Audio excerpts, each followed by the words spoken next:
Game. What is your favorite memory in the past 15 years? Of course, yung unang-una, yung nag-meet tayo sa Agora. Pure Gold Agora. Hindi ko lang sure kung nandun pa yun. Tagal na tayo nakakapunta din. Lapit yung konti ngayon. No? Then, kasi syempre, why? Kasi syempre doon nagsimula lahat eh. Yung ina-expect natin na parang, alam mo yun, yung normal lang na meet up. Pero, hindi umabot sa ganito. Diba? So, yun, one of the, best memories yun. And of course, marami. Like, nung kinasal tayo. And eto, nung dumating si Mateo. Pero syempre, ang pinaka-ano pa rin talaga for the past 15 years, yung best talaga is of course, nung sabay natin nakilala ang Diyos. Kasi lahat ng mga nangyari, kumbaga, yes, those are good memories. Pero ito kasi yung pang-eternal. Alam mo yun? Na nung sabay natin nakilala ang Diyos. Yeah, everything. Thank you. Thank you. So yun yung pinaka-best sa lahat talaga. Ang atang kagandahan nun is yun nga, sabay nating nakilala ang Diyos. Okay. Thank you. Okay, babe. In 15 years, what challenge strengthened our marriage the most?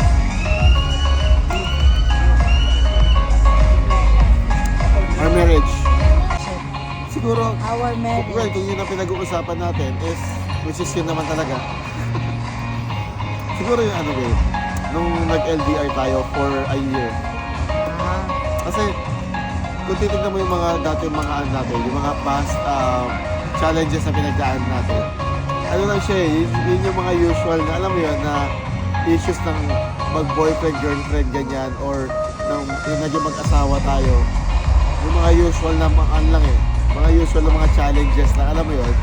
Pero yung LDR kasi, well, iba yung mga, sorry, just to clarify lang. Yung mga pinagdaanan kasi natin na challenges, from boyfriend, girlfriend to a married couple, pinagdadaanan din siya ng iba eh. So parang common lang. Wow. Pero tayo, pinagdadaanan kasi na usual ng mga mag-asawa, ng mga boyfriend. Pero yung LDR kasi, hindi kasi lahat dumaan sa gano'n. And hindi lahat kasi naging successful yung relationship nila. Nung naging LDR sila. Most of the time, yung mga naririnig natin before is naghiwalay, ganyan. Pero tayo kasi, I think that's one of the best challenges talaga na naging natin that strengthen our relationship. Kasi nga kung hindi natin nalagpasan yun, then wala tayo ngayon na ganito. Okay. Thank you for that wonderful answer. Napaligoy-ligoy. Napaligoy na ang gulo. So, in the past 15 years, ano ang isang bagay that you are thankful for sa akin? ay gusto mo muna. Palibin niyo ko, tawag ako ulit. Siguro ang maisasabi ko is yung pagiging mo sa akin. Yung lagi mo akong pinupush sa limit ko.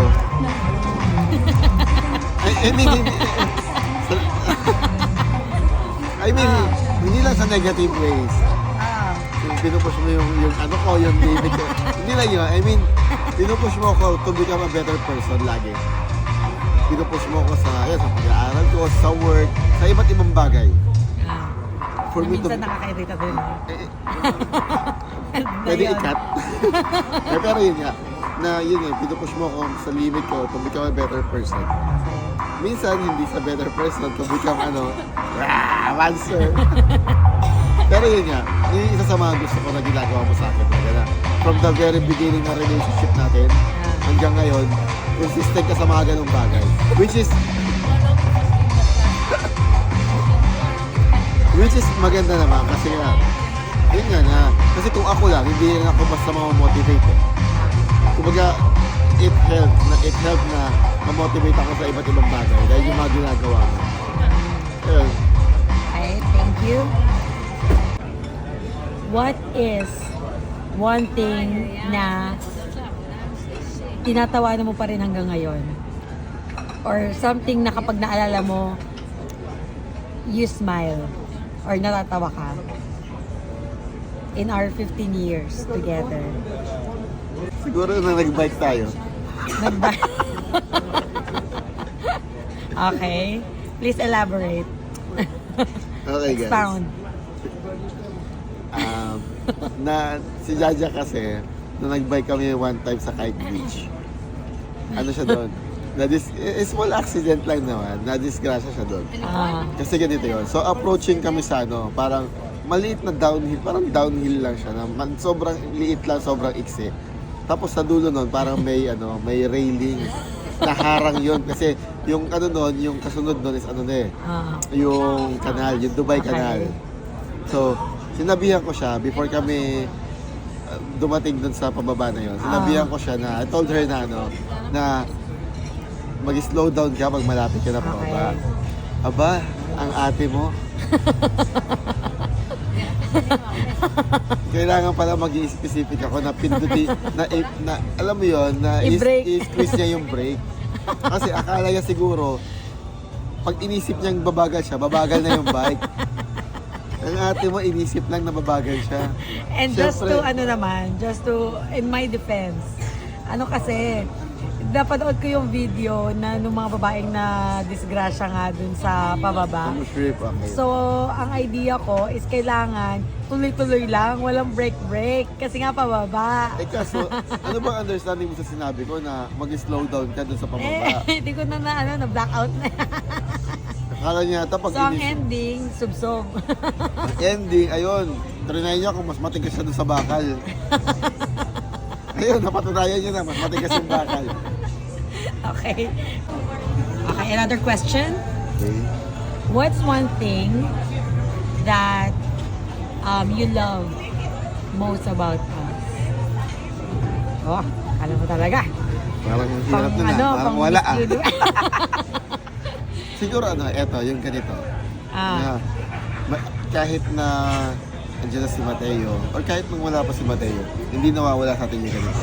Na yung, meron tayong quality time. Especially yung, alam mo yung mga ginagawa natin before na nagsisimula pa lang tayo, humble beginnings, dito sa Dubai. Yung naglalakad lang tayo sa every, di ba, work, maghapon. Pag-uwi sa bahay, after dinner, lalabas tayo ng gabi. Lakad-lakad, mag-chachay, or yung tea, na nakasana naging natin before, naging parang one of parang quality time talaga natin na nag-chai lang tayo, naglalakad, Usap sa mga plano. Usap sa mga future plans natin. So alam mo yun, na pag binalikan mo, parang very sa atin yun, very memorable sa atin yun. And yun nga, yung ganito, yung may quality time pa rin tayo. Kahit nasa loob lang ng bahay. Yes. I mean, kahit nasaan tayo. Kaya nating magkaroon ng quality time kahit nasaan tayo. Yung simpleng kwentuhan, yung tawanan natin, yung mag-spend tayo ng time sa isa't isa. Kahit na, gaya nga lagi siya sabi, yung after work sa bahay, nag-uusap tayo na minsan kahit wala nang kwenta yung pinag-uusapan natin. Pero at least, di ba, we spend time sa isa't isa. Kahit may pikunan na, no? Yes. Okay, next. So, how can we love each other better? Siguro wala akong may sasagot dyan. Kasi ako masasabi ko na nandun na tayo sa kumbaga na-reach na natin yung Paano din eh. Hindi, I mean, na-reach na kasi natin yung for me Kasi iba yung love na wala kayong relationship kay God. And yung love na ang center ng relationship niyo or ng married life niyo is si God. Yun yung the best kasi na love eh. Di ba? Kasi yung simpleng love lang, makukuha mo yan ng, kumbaga parang Panandalian, siguro. And yun yung klase kasi ng love. Shallow lang. Yes, yun yung klase ng love na nag-faith. Okay. Pero pag ang love ninyo or ang relationship nyo or yung marriage ninyo, ang marriage nyo is, ang sentro is si God, si Jesus Christ. Yun na yung parang best na Okay. Best to describe. Yes, ang klase ng love na. Okay. So wala na siguro, kasi wala ka naman na maidadagdag pa kay God eh. Si Jesus Christ na yung pinaka, alam mo yun? Pinaka... Perfect. Yes, siya na yung pinaka-perfect, siya yung God. Andun na eh, wala nang mas hihigit pa, so wala ka nang maidadagdag, alam mo. When it comes to our relationship. Oo. Kung may mas igaganda pa kasi andito na tayo eh. We are already with Him. Yes. Okay? Okay. What will you advise to the couples na nagsisimula pa lang? Maybe in their first year, third year, fourth year, or let's say in the first 5 years of their relationship of ng marriage. Ano to? Yung may relationship na agad o yung wala pa? Ano, general lang. Kasi ako, kung yung tanong mo sa akin, ang una kong isasagot ko talaga is seek God. Kasi, ito kasi yung difference ng married life na Christ-centered sa hindi. Okay? Kapag wala ang Diyos sa relasyon ninyo, madali kayong malulure ng mga worldly things, worldly desires. Alam mo yun? Which will not help your relationship.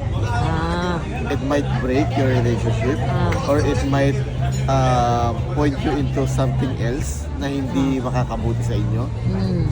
Pero kapag kasi isinama nyo ang Diyos sa relationship niyo, ano na eh, kumbaga, hindi lang yung sarili nyo lang iisipin nyo eh. Diba?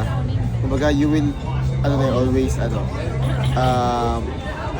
your best interest is your, kumbaga, yung ikabubuti ng partner mo.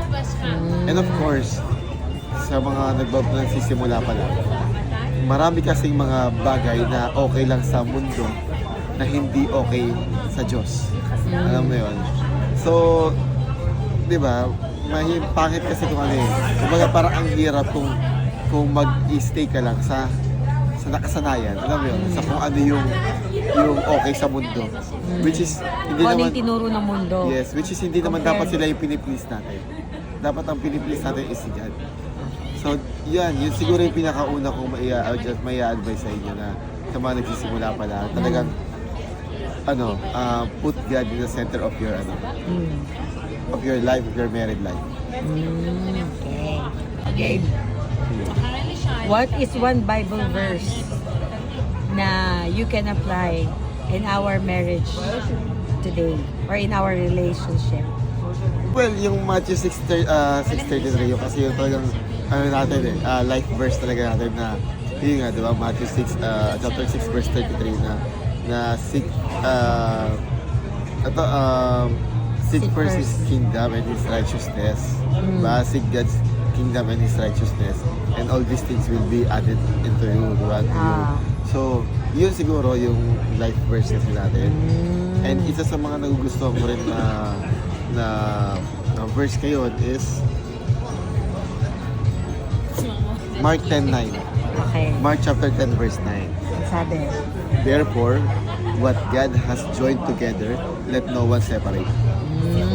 Yes. Okay. So, yun yung mga verses na talagang you'll say na pinanghawakan natin. Yes, sa buhay at sa relationship natin.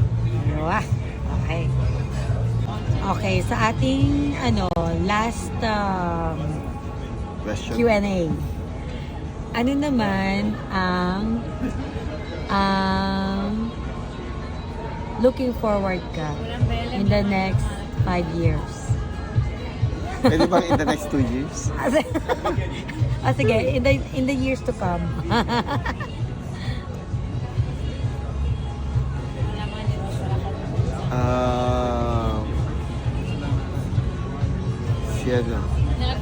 Si Baby.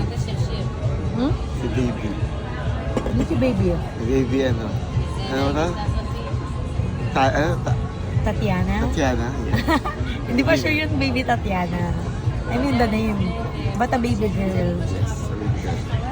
Gusto pa eh. More puyat, more fun, no? And of course, syempre, sabi natin, di ba? Ayaw naman natin na mag-isa lang si Mateo. gusto natin, syempre, alam natin yung feeling na may kapatid. Ako, may kapatid ako kahit isa lang.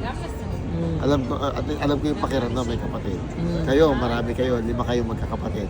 Alam nyo kung gaano kasaya. Yes, magulo pero masaya. Alam mo yun, na marami kayo.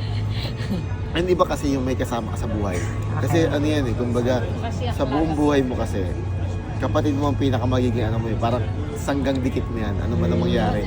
Hindi kayo iiwanan yan, hindi ka pabayaan yan. Diba? So, siyempre si Mateo, gusto natin, meron siyang ganong klaseng relationship na makukuha niya lang sa... Yes, makukuha mo pa rin naman sa ibang mga kaibigan niya, pero iba pa rin kasi yung ano eh, Kapatid. kapatid talaga, di ba? Kung sabi nga, blood thicker than water, di ba? So, ha? How about si ate niya? Yes, si Jillian of course, syempre. Pero ano eh, I mean yung talagang Kasama pala niya kasama niya dito, si Jillian syempre nasa Pinas. Tapos, saka medyo malayo kasi yung ng age nila. Alam mo yun? Yes. Si Jillian, 16. Si Jillian, kung doon nagkakamali, 16. Si Mateo, 5 months pa lang. Diba? So, at least yung gano'n nga, yung at least, yung nasa age group niya, di ba? Na age bracket niya. So, ayun, kasi gusto natin talaga na may kasama si Mateo. So, yun. Siyempre, gusto namin ng baby girl. Wow. Yes. Happy anniversary. Happy anniversary, Mrs. Kalahin mo yun? 15 years? Yung dating nag-uusap lang sa phone. Mahal mo na. Ay, dapat yun yung funniest mo eh. Hindi. Well, gusto ko rin naman yung mas ano ko rin yun. Yung isa sa hindi ko nakakalimutan. Kasi sa totoo lang, ganun kami nagsimula ni Jaja before. Na, nung bago naging kami. Huwag mo nang anuhin. Tama, usap-usap. I think halos lahat naman doon sa generation natin. Sa ganun nagsimula, di ba? Sa text, sa chat, usap sa phone, mga ganun. Doon naman nagsimula lahat. Kasi tamang mga biroan sa phone, mga ganyan. So, doon naman lahat, I think lahat nagsimula. Carry boom. Ayun. Yeah. Heart.